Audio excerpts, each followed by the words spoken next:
तो आज मैं आपको कुछ ऐसे अचंभित देवताओं की कहानियां सुनाऊंगा जिसे सुनकर आप सब दंग रह जाओगे। ये कहानी भगवान ब्रह्मा के कुल का है, तो कृपा करके चैनल को सब्सक्राइब करने का कष्ट करें ताकि और भी अचंभित एवं रोचक भरी कहानियां सबसे पहले आप तक पहुंचे। धन्यवाद। तो सुनिए, ब्रह्मा हिंदू धर्म में एक प्रमुख देवता हैं। वे हिंदुओं के तीन प्रमुख देवताओं ब्रह्मा, विष्णु, महेश में से एक हैं। ब्रह्मा को सृष्टि का रचयिता कहा जाता है। सृष्टि का रचयिता से आशय सिर्फ जीवों की सृष्टि से है। पुराणों ने इनकी कहानी को मिथक रूप में लिखा।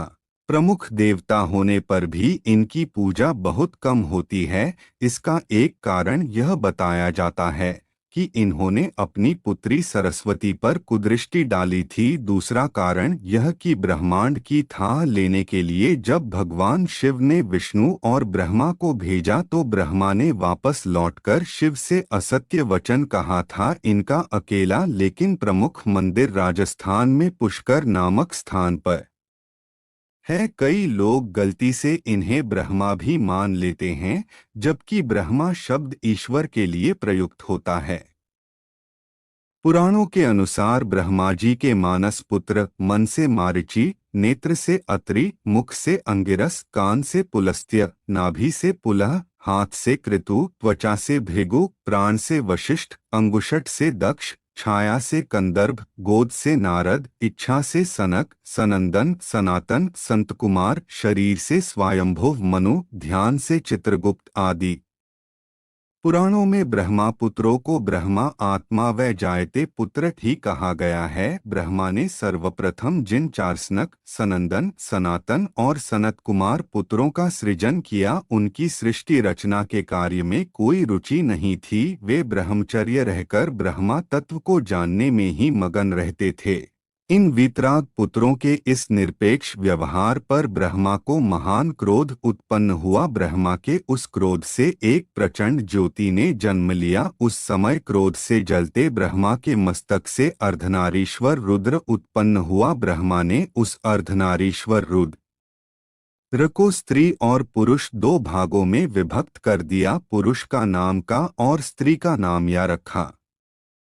प्रजापत्य कल्प में ब्रह्मा ने रुद्र रूप को ही स्वयंभू मनु और स्त्री रूप में शत्रुपा को प्रकट किया।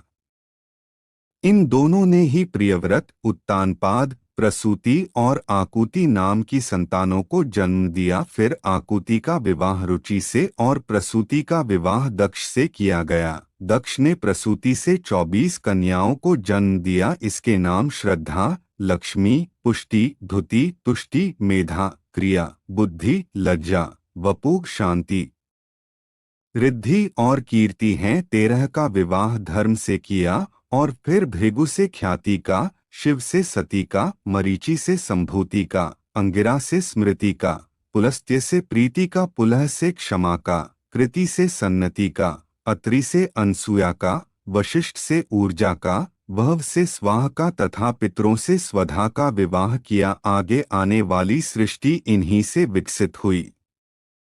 अब आपको सुनाऊंगा कि कैसे हुआ वेदव्यास जी का जन्म। यह कहानी बहुत ही ज्यादा रोचक भरी है, तो कृपा करके चैनल सब्सक्राइब करना ना भूले। धन्यवाद। तो सुनिए, राजा उपरिचर एक महान प्रतापी राजा था। वह बड़ा धर्मात्मा और बड़ा सत्यव्रती था। उसने अपने तप से देवराज इंद्र को प्रसन्न करके एक विमान और न सूखने वाली सुंदर माला प्राप्त की थी। वह माला धारण करके विमान पर बैठकर आकाश में परिभ्रमण किया करता था। उसे आखेट का बड़ा चाव था। वह प्राय वनों में आखेट के लिए जाया करता था। उपरिचर की रानी का नाम गिरिका था। गिरिका भी बड़ी सुंदर और पवित्र हृदया थी। वह अपने पति को प्रेम तो करती ही थी, ईश्वर के प्रति भी बड़ी आस्थालु थी। निरंतर भजन और चिंतन में लगी रहती थी। एक बार गिरिका ऋतुमती हुई। 3 दिनों के पश्चात जब वह शुद्ध हुई तो उपरिचर उसके साथ रमण करने से पूर्व ही वन में आखेट के लिए चला गया। राजा आखेट के लिए चला तो गया, किंतु उसका ध्यान रानी के साथ रमण करने की ओर ही लगा रहा। दोपहर का समय था। राजा वन में एक अशोक वृक्ष के नीचे बैठा हुआ था। शीतल और सुगंधित हवा चल रही थी। मृदुल स्वरों में पक्षी गान कर रहे थे। राजा का ध्यान रानी की ओर चला गया। वह रमण के संबंध में मन ही मन सोचने लगा। राजा कामातुर हो उठा और उसका वीर्य स्खलित हो गया। राजा ने सोचा, उसका वीर्य व्यर्थ नहीं जा सकता। उसने अपने वीर्य को एक दोने में रखकर विमान में बैठे हुए बाज पक्षी को बुलाकर उससे कहा, तुम इस दोने को ले जाकर मेरी रानी को दे दो, वह इसे अपने गर्भ में धारण कर लेगी। बाज दोने को मुख में दबाकर राजा के भवन की ओर उड़ चला। वह यमुना नदी के ऊपर से उड़ता हुआ चला जा रहा था। सहसा एक दूसरे बाज की दृष्टि उस पर पड़ी। इसने सोचा, यह अपने मुख में खाने की कोई वस्तु दबाए हुए है।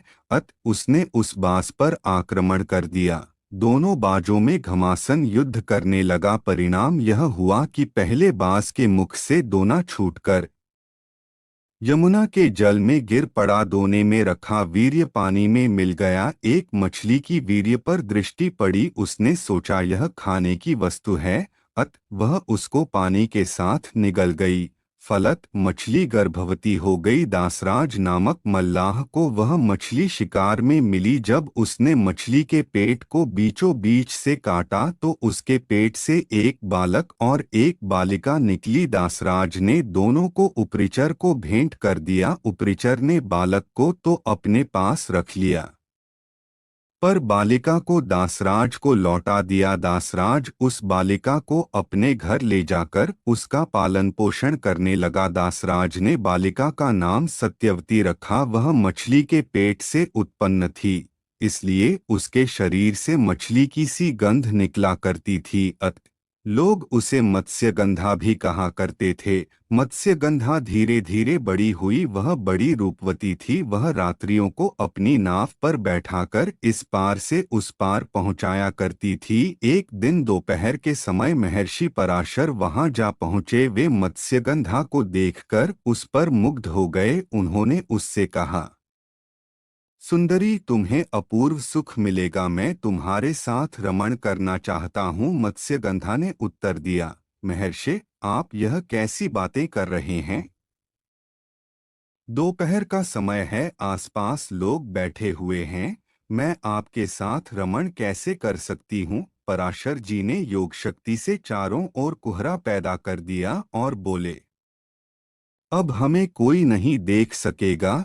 तू निश्चिंत होकर मेरे प्रस्ताव को स्वीकार कर ले। मत्स्यगंधा पुन बोल उठी, महर्षि, मैं कुमारी हूँ, पिता की आज्ञा के अधीन हूँ। आपके साथ रमण करने से मेरा कौमार्य नष्ट हो जाएगा। मैं समाज में लांछित बन जाऊंगी। पराशर जी ने उत्तर दिया, तुम चिंता मत करो। मुझसे रमण करने के पश्चात भी तुम्हारा कौमार्य बना रहेगा। गर्भवती होने पर भी गर्भ का चिन्ह प्रकट नहीं होगा। मत्स्यगंधा फिर बोली, एक बात और, मेरे शरीर से मछली की सी गंध निकलती है। आप मुझे वरदान दें कि वह गंध के रूप में बदल जाए और 4 कोस तक फैली रहे। पराशर जी ने तथास्तु कह दिया। फलत मत्स्यगंधा के शरीर से कस्तूरी की सी गंध निकलने लगी। वह गंध 4 कोस तक फैली रहती थी। अब वह योजन गंधा भी कही जाने लगी। पराशर जी ने मत्स्यगंधा के साथ रमण किया। उनके साथ रमण के फलस्वरूप वह गर्भवती हुई। समय पर यमुना के द्वीप में एक बालक ने उसके गर्भ से जन्म लिया। वह बालक जन्म लेते ही बड़ा हो गया।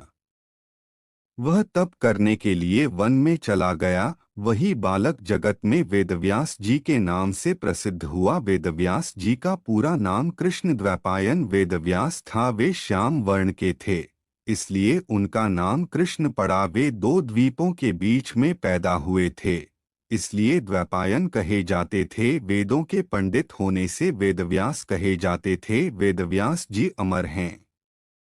वे आज भी धरती पर विद्यमान हैं और किसी किसी को दर्शन देकर कृतार्थ करते हैं। अब आप हनुमान जी की बालपन और उनकी शिक्षा एवं शाप की कहानी सुनाऊंगा जो कि बड़ी ही विचित्र है। तो कृपा करके सब्सक्राइब वाला बटन दबाकर हमें थोड़ा सपोर्ट करे, धन्यवाद। तो सुनिए, हनुमान जी के धर्म पिता वायु थे। इसी कारण उन्हें पवन पुत्र के नाम से भी जाना जाता है। बचपन से ही दिव्य होने के साथ साथ उनके अंदर असीमित शक्तियों का भंडार था। बालपन में एक बार सूर्य को पका हुआ फल समझकर उसे खाने के लिए उड़कर जाने लगे। उसी समय इंद्र ने उन्हें रोकने के प्रयास में वज्र से प्रहार कर दिया।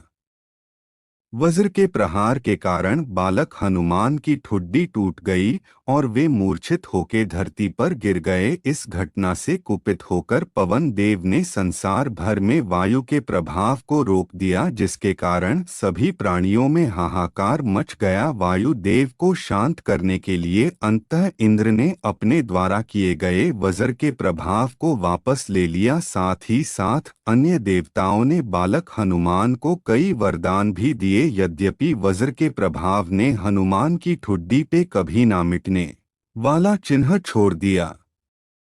तदुपरांत जब हनुमान को सूर्य के महाज्ञानी होने का पता चला तो उन्होंने अपने शरीर को बड़ा करके सूर्य की कक्षा में रख दिया और सूर्य से विनती की कि वो उन्हें अपना शिष्य स्वीकार करें, मगर सूर्य ने उनका अनुरोध ये कहकर अस्वीकार कर दिया कि चूंकि वो अपने कर्म स्वरूप सदैव अपने रथ पे भ्रमण करते रहते हैं, अतः हनुमान प्रभावपूर्ण तरीके से शिक्षा ग्रहण नहीं कर पाएंगे। सूर्य देव की बातों से विचलित हुए बिना हनुमान ने अपने शरीर को और बड़ा करके अपने एक पैर को पूर्वी छोर पे और दूसरे पैर को पश्चिमी छोर पे रखकर पुनः सूर्य देव से विनती की और अंततः हनुमान के सतात्य दृढ़ता से प्रसन्न होकर सूर्य ने उन्हें अपना शिष्य स्वीकार कर लिया। तदोपरांत हनुमान ने सूर्य देव के साथ निरंतर भ्रमण करके अपनी शिक्षा ग्रहण की। शिक्षा पूर्ण होने के उपरांत हनुमान ने सूर्य देव से गुरुदक्षिणा लेने के लिए आग्रह किया, परंतु सूर्य देव ने ये कहकर मना कर दिया कि तुम जैसे समर्पित शिष्य को शिक्षा प्रदान करने में मैंने जिस आनंद की अनुभूति की है वो किसी गुरुदक्षिणा से कम नहीं है। परंतु हनुमान के पुनः आग्रह करने पर सूर्य देव ने गुरुदक्षिणा स्वरूप हनुमान को सुग्रीव धर्मपुत्र सूर्य की सहायता करने की आज्ञा दे दी। हनुमान के इच्छानुसार सूर्य देव का हनुमान को शिक्षा देना सूर्य देव के अनंत, अनादि, नित्य, अविनाशी और कर्मसाक्षी होने का वर्णन करता है। हनुमान जी बालपन में बहुत नटखट थे। वो अपने इस स्वभाव से साधु संतों को सता देते थे। बहुधा वो उनकी पूजा सामग्री और आदि कई वस्तुओं को छीन झपट लेते थे। उनके इस नटखट स्वभाव से रुष्ट होकर साधुओं ने उन्हें अपनी शक्तियों को भूल जाने का एक लघु शाप दे दिया। इस शाप के प्रभाव से हनुमान अपनी सब शक्तियों को अस्थायी रूप से भूल जाते थे और पुनः किसी अन्य के स्मरण कराने पर ही उन्हें अपनी असीमित शक्तियों का स्मरण होता था। ऐसा माना जाता है कि अगर हनुमान शाप रहित होते तो रामायण में राम रावण युद्ध का स्वरूप पृथक भिन्न न्यारा ही होता। कदाचित वो स्वयं ही रावण सहित संपूर्ण लंका को समाप्त कर देते। ऐसी ही अच्छी कहानी देखने के लिए हमारे चैनल को सब्सक्राइब करें तथा बेल आइकन को दबाएं ताकि नई कहानी आप तक सबसे पहले पहुंचे। धन्यवाद।